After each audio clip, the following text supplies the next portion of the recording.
जब विज्ञान अपने शुरुआत में था, तब तक हमें यही लगता था कि हम आकाश में जिन तारों को टिमटिमाते हुए देखते हैं, ये तारे रेत के छोटे छोटे कण के बराबर हैं। लेकिन हमारे आज के साइंस की मदद से हम ये जान चुके हैं कि जिन तारों को हम रेत के कण के समान छोटे समझते थे, वो तारे इतने विशाल हैं कि जिनमें हमारी पृथ्वी जैसे लाखों ग्रह समा सकते हैं। फ्रेंड्स, हमारे आज के सबसे तेज अंतरिक्ष यान की स्पीड 28,000 किलोमीटर प्रति घंटा है और इस स्पीड से हमें अपने ही सौर मंडल के ग्रह मंगल तक यात्रा करने में ही 6 महीनों का समय लग जाता है। हमारे पृथ्वी से मंगल ग्रह की दूरी 54 मिलियन किलोमीटर है। आपको एक बोनस फैक्ट बताता हूँ। हमारे सौर मंडल का डायमीटर यानी क्षेत्रफल लगभग 5 अरब किलोमीटर है और इतनी दूरी को तय करने में हमारे अंतरिक्ष यान को 40 वर्ष का समय लग जाएगा।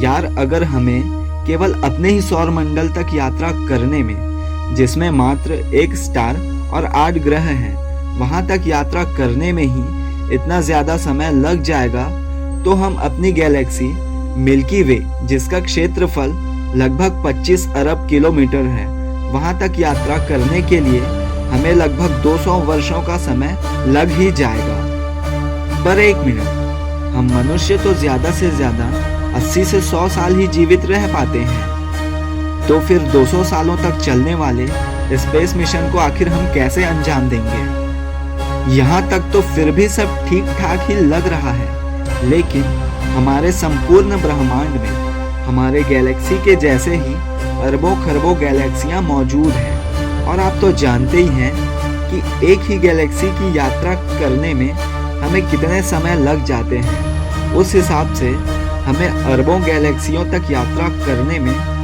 लाखों अरब साल का समय लग जाएगा। बोलने से ये दूरी तो आपको बहुत छोटी सी ही लग रही होगी। इस दूरी का सटीक अंदाजा लगाने के लिए पेपर पर आप इस नंबर को एक बार लिख करके देखिए, आपको पता जरूर चल जाएगा कि ये दूरी बहुत ज़्यादा बड़ी है। हमारे संपूर्ण ब्रह्मांड का क्षेत्रफल 93 अरब प्रकाश वर्ष है और एक प्रकाश वर्ष उस दूरी को कहते हैं जिसे प्रकाश एक वर्ष में तय करती है।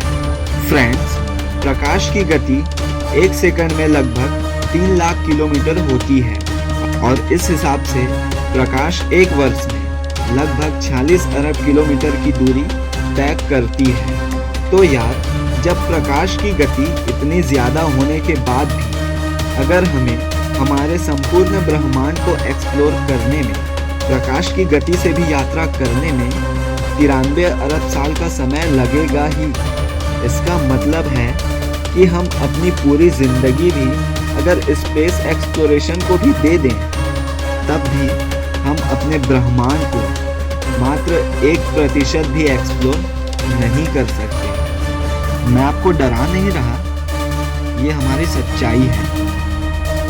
हमारे ब्रह्मांड के विशालता के सामने लाइट की स्पीड भी बहुत ज़्यादा छोटी साबित होती है। फ्रेंड्स, इन्हीं सभी प्रॉब्लम्स के सॉल्यूशन के लिए हमारे वैज्ञानिकों के द्वारा वर्म होल की थ्योरी को डिस्कवर किया गया। फ्रेंड्स, वर्म होल की सहायता से हम अनंत ब्रह्मांड में प्रकाश की गति से भी कई गुना तेज गति से यात्रा कर सकते हैं।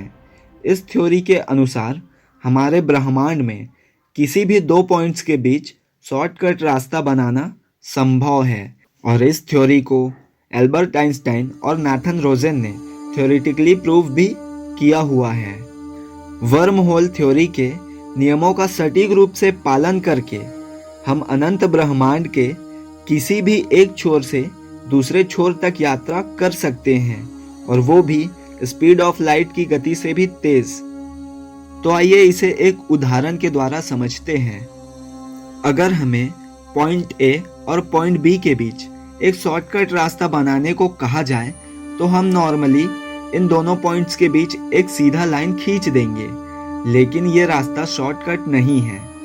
लेकिन अगर हम वर्म होल की थ्योरी के साथ जाएं, तो हम इन दोनों पॉइंट्स के बीच शॉर्टकट रास्ता क्रिएट कर सकते हैं। फ्रेंड्स, वर्म होल की थ्योरी के अनुसार पॉइंट ए और पॉइंट बी के बीच के स्पेस को यदि मोड़ दिया जाए तो हमें पॉइंट ए और पॉइंट बी के बीच शॉर्टकट रास्ता मिल जाएगा।